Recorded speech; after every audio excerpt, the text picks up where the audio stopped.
Hello, friends, and welcome to this week's episode of the Iron Sharpens Iron Bible Study Podcast. We're in a short series from James chapter 1 as we look at how James teaches us how to have faith during trials. What does true faith do during times of hardship and suffering? In the first 4 verses of James 1, we read that we need to let endurance have its full effect so that we can be mature and complete, lacking nothing. We have to let the trial do its work. James wants to help us through the trial. As we're letting endurance finish its work, there are things that we can do so that we can be sustained through the trial. So let's start this week and listen to what James says in James chapter 1, verses 5 through 8. It says, "If any of you lacks wisdom, let him ask God, who gives generously to all without reproach, and it will be given him. But let him ask in faith, with no doubting. For the one who doubts is like a wave of the sea that is driven and tossed by the wind. For that person must not suppose that he will receive anything from the Lord. He is a double-minded man, unstable in all of his ways." There are a lot of things that we ask for during trials and hardships. We ask for the trial to stop. We ask for the pain to go away. We ask for things to be returned to the way that they were. We ask for certain outcomes from the trial. But do we ask for wisdom? I would suppose that sometimes we don't readily think to ask for wisdom during dark and difficult times. This is an important command that is given to us. While we certainly gain wisdom from reading and learning from God's words, I want us to see that we can pray to God to give us the wisdom we need to navigate our present life obstacles. The command echoes the words of Solomon, who was given the opportunity to ask the Lord for anything in 1 Kings chapter 3. Solomon understood the great task before him in leading God's people and humbly asked for the wisdom to govern his people. We're then told that the Lord was pleased that Solomon asked for this. It pleases the Lord that we would ask him for wisdom. In fact, the way James words the command sets up the need for humility as we begin this request. He says, "Do any of you lack wisdom?" And every person should say, "Yes, I need wisdom. I especially need wisdom during trials." The thing we need for life, and especially for life's hardships, is wisdom. We need to know that we need wisdom, and we need to ask God for wisdom. And further than that, we're asking God for wisdom to know how to go forward in our lives. Listen to what the writer of Ecclesiastes teaches in Ecclesiastes 7. "Do not say, 'Why were the former days better than these?'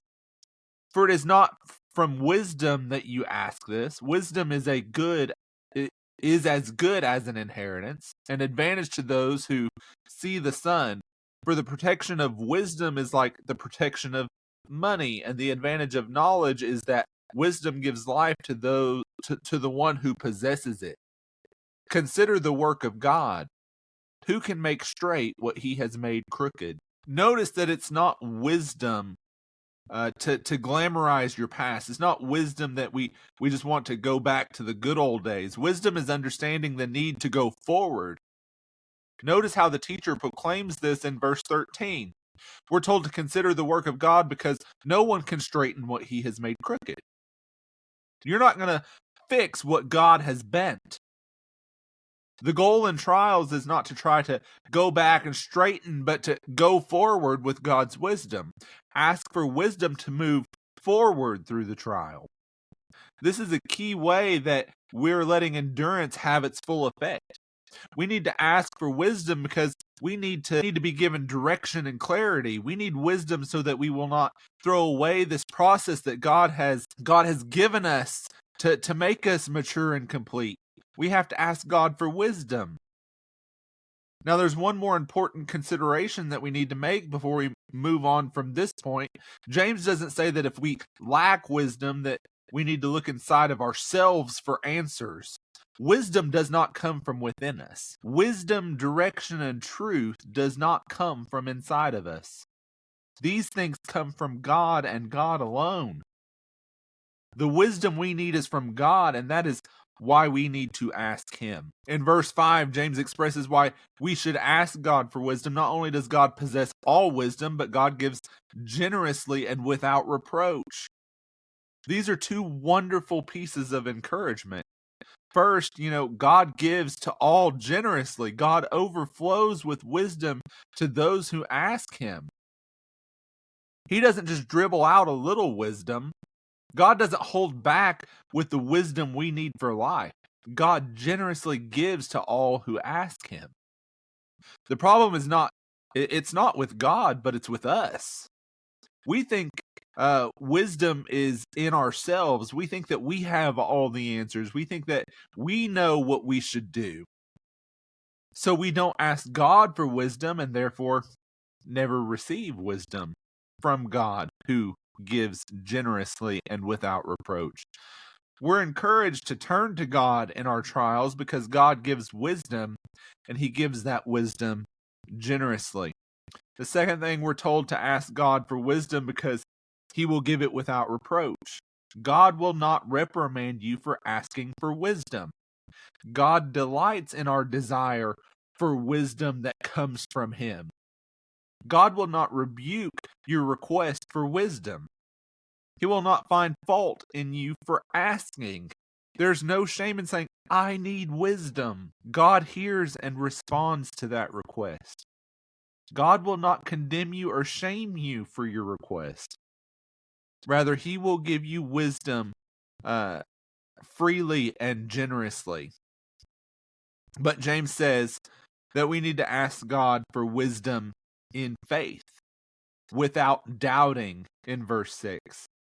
Now, it's important to be clear about what James is instructing for us. James is not telling us that we can never have our doubts about life or have doubts in our faith.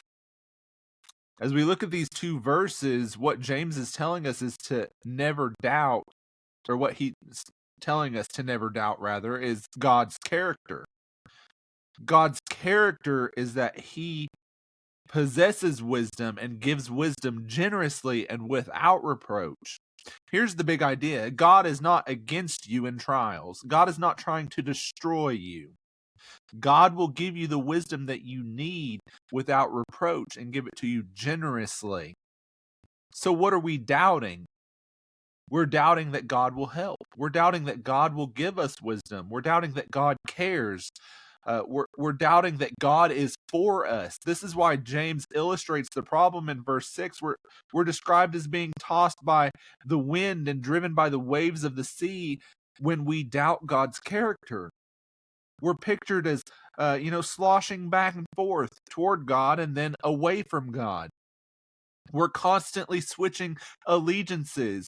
We're switching constantly our points of trust. First, you're trusting God and you ask for help, and then we stop trusting in God and rely on ourselves. Then we go back to trusting God and asking for wisdom. Then we doubt His character and stop trusting Him. This is why James describes this as being a double-minded person and unstable in all our ways. It's a picture of having a wavering commitment to the Lord. You don't have to have Him as the anchor to help you through. You waffle back and forth between whether God is trustworthy or not. You're torn between two worlds and two masters. You have split loyalties. To put this another way, what we're doing is hedging our bets. We seek worldly wisdom and godly wisdom. We try to live our lives in two directions, toward God and toward ourselves. We're like putting one foot in one boat and one foot in another boat, which only leaves you in the water ultimately.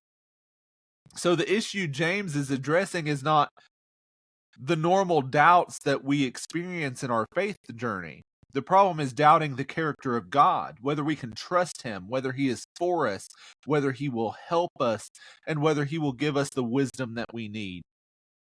What James is simply asking us to do is truly believe in God. We're being asked to trust Him to such a degree that we believe God will respond when we ask Him. This is what Jesus said to do in the Sermon on the Mount in Matthew 7 and verse 7. Jesus simply said, "Ask and it will be given you." When Jesus said this, He was illustrating the same point about trusting the character of God.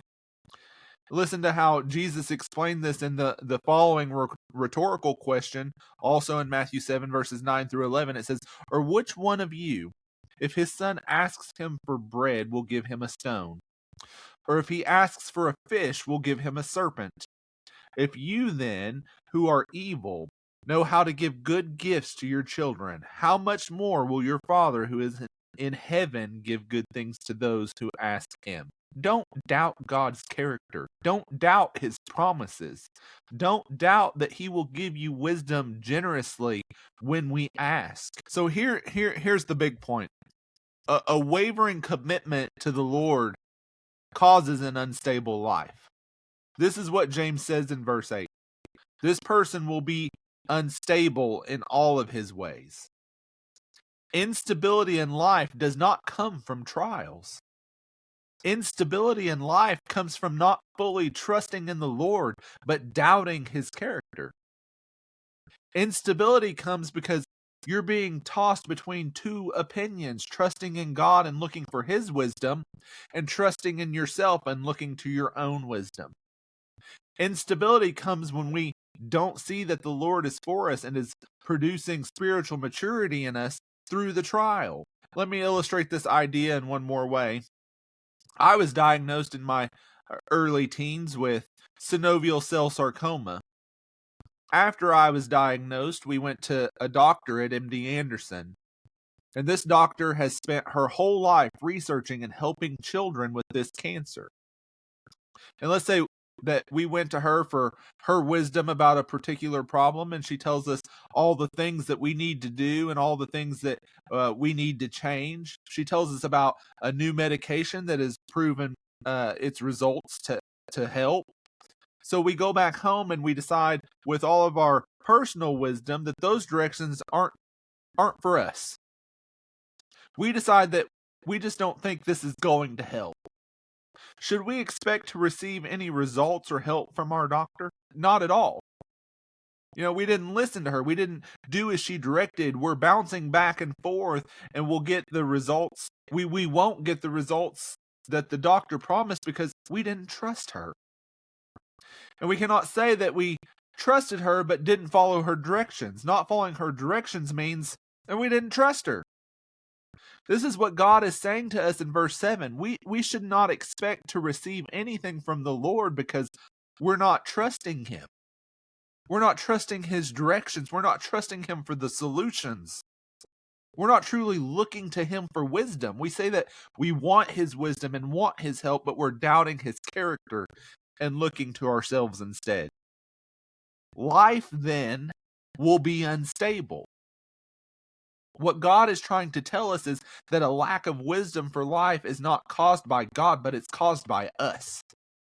We're the reason why we don't have God's generous wisdom for trials. We doubt Him, therefore we cannot receive what He's trying to give us because we're rejecting His wisdom. We have to want what God gives. And finally, if we're feeling unstable in life, especially during trials, then this tells us something important. It tells us that we're not grounded in God. God is not the anchor of our life. If a trial wrecks us, then it's showing us that our trust was placed somewhere else besides the good character of God. If a trial obliterates our faith, then it shows that we had our hope somewhere else. But it's not too late. We can still come to know the character of God. He is worthy of our trust. He is worthy of listening to because He is for us. All we have to do is ask Him for wisdom and He will give it to us generously and without reproach. He will give us the help that we need if we will turn to Him and just listen to Him. That's all that I have for this week's episode. I hope that you find this message encouraging, and that if for some reason you don't have your faith in God and you are struggling through a trial, I pray that you'll turn to Him, seek His wisdom, and let Him pull you through the other side of whatever it is you're going through. Until our next sharpening session, stay steadfast, stay inspired, and may your faith continue to grow sharper each day.